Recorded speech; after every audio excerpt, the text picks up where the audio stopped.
Listen, bro, this video found you for a reason. Because I know you feel like you are stuck in life. You feel like you are lost. You feel like you are wasting your time and your potential. Bro, you are not actually lazy.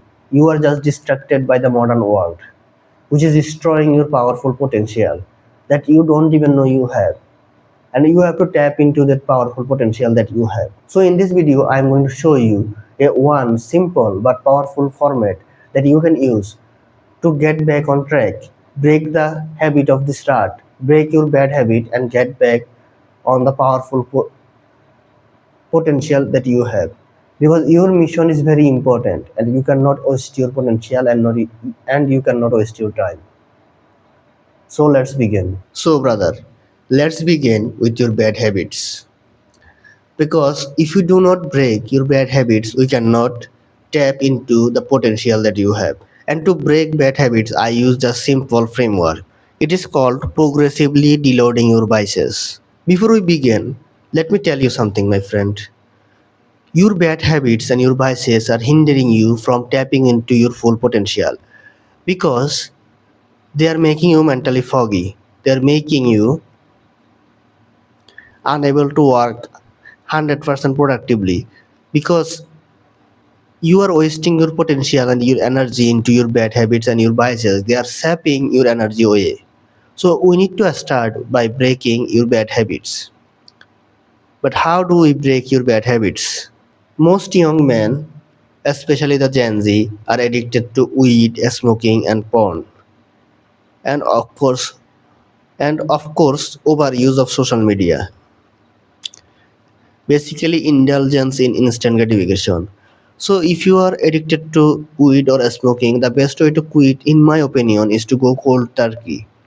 What is going cold turkey? It's just cutting back to absolute zero. But sometimes it doesn't work, especially for porn addiction. You cannot just go cold turkey on some of the addiction, and I feel like you can go on smoking and alcohol. Or this addiction can be easily quit by going cold turkey. But weed can also be quitted with cold turkey, but you have to eliminate the people that you consider your friend who are addicted to these addictions, just like they are addicted to video game and other addiction, because they will pull you back. If you are trying to quit, your bad friends will pull you back to the addiction. So to quit smoking and weed, you also have to get rid of those bad friends that are wasting your potential. And let's talk about porn addiction. In case of porn addiction, what you have to do is I call progressively deloading. So there is something called progressively overload in gym and workout, because you every single week you increase the rep or weight of the exercise that you do, which is called progressively overloading. Progressively deloading is the opposite. What you do is, instead of counting no-fap streaks, you you calculate how many times you fap per month. Like for example, you may fap 20 to 30 times per month. What you do is, every single month, upcoming months, you cut back 5 each time. So you go from 30 to next month 25, then next month 20, then 15, and ideally target is to get to 1 or 2 times per month, which is manageable. And at that time you can fully go cold turkey whenever you want. If you are just doing it 1 or 2 times per month, you can just go cold turkey at that time. But this is a bit tricky because porn addiction is different, because you don't hang out with your friends, or there is no social pressure, and you are doing it alone, and it has a strong grasp over your psychology and your brain, which is where the complication begins. But other than that, you can also quit all of this addiction. Every single vice you have, you can quit, including video games. And video games are really dangerous because they are silent killers of productivity. They waste so much of your brain power and energy, and they take your focus away from your goal, which is why you have to be very careful of video games. They don't seem like as dangerous as they are. They seem like they are just harmless entertainment, but in reality they are very very dangerous. So you have to be very careful of.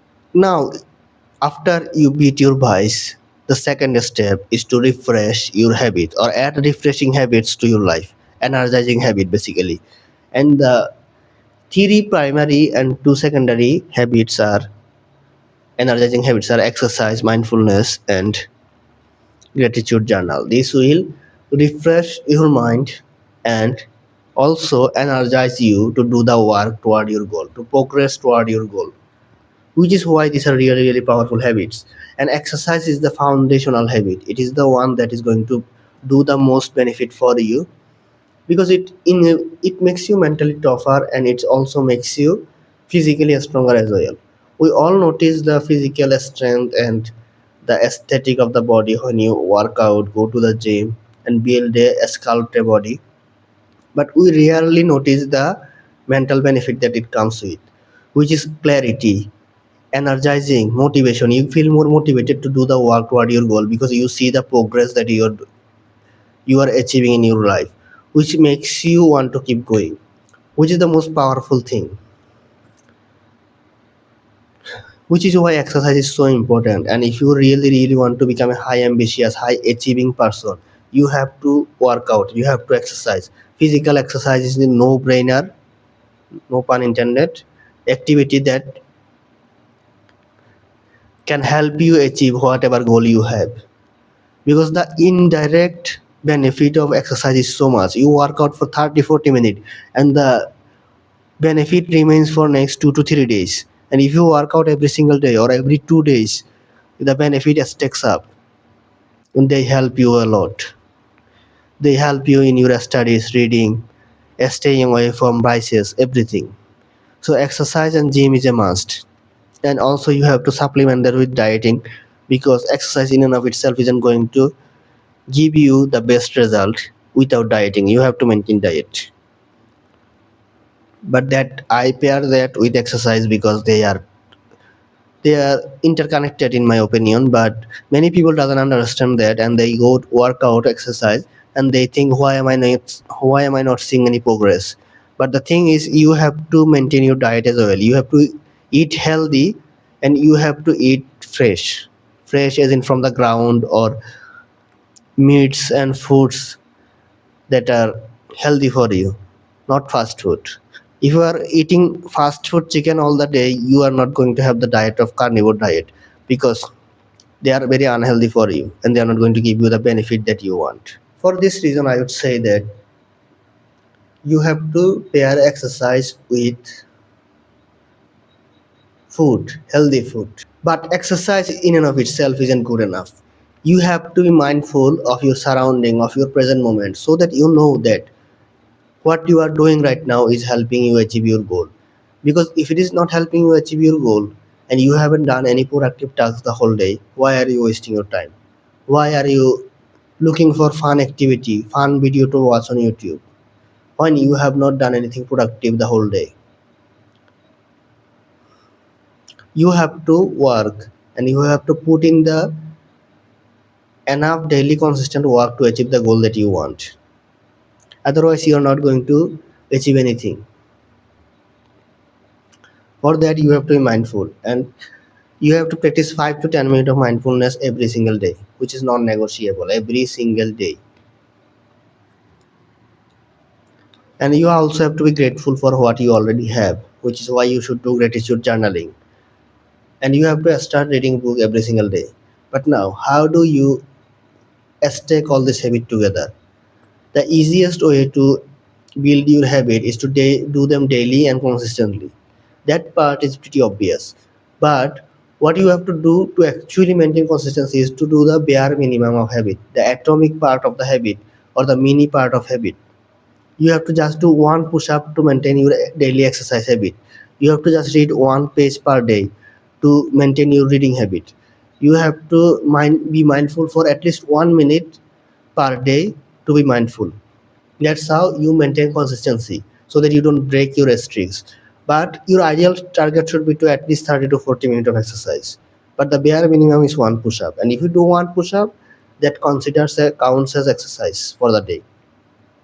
So that whenever you feel down or you don't want to do any of it, you just do the bare minimum and that's fine, count.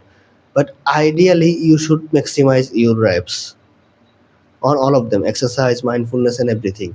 5 to 10 minutes. If you can also do 20 minutes of meditation.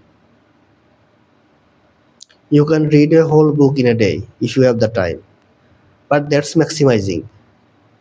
But what you should focus on is minimum requirement to maintain the daily habit, so that you can maintain consistency. Once you are consistent enough, you can then add bulk to it. And even if you do the maximum of your habit, you are not going to break the consistency, because you already build the habit of working out. It's part of your identity, it's part of your personality. And this is the most important part: maintaining consistency, bare minimum, so that you can maintain your consistency and your streak. And that is how you can achieve lifelong change. You have to understand something, my friend. You don't have to change your life in a day. It is a gradual process. It's a long-term process. It at least takes 3 to 6 months. And you should not think that you can change your life overnight or in a week. If you just do all of these habits for a week, your life isn't going to change. Your life is only going to change when you hold on to this habit for 6 months, 12 months, etc., or even more. And you probably will see significant change in your life after you've done these habits for 3 months. Maybe mindfulness, because it is such a powerful habit, shows you a lot of progress in a week, in a month's time. But the best benefits comes after you do them for 3 months, 6 months, or even longer. And that's how you change your life in the long run. You beat your vices and also develop powerful habits in the long run. You don't change your life overnight, because if you actually do over change your life or try to change your life overnight, you are just going to fall back to the track. You are going to fall back. Instead, you take the long term goal and hit the target on the long term goal. And that is how you achieve anything in life. If you are just focused on the short term, you are not going to achieve anything. But if you are focused on the long term and you see the compounding benefits of your habit, of the work you do, of the daily consistent action that you put in, no matter how minimum it is, then you will see how far you can go and how far you can achieve, which is what you should be focusing on. Keep pushing, and in the long run, 6 months, 12 months' time, you will achieve what you want. But back to the porn addiction, because it is such a dangerous addiction for you. If you relapse on this addiction again and again and again, this will keep putting you back and backtracking on your refreshing habit, energizing habit, and you will fail on your missions. So you have to stop this addiction, you have to stop relapsing, which is what I have learned after failing for thousands of times. But this one secret lesson has changed everything for me. So if you want to learn what it is, click here to watch this next. Click here or here, somewhere.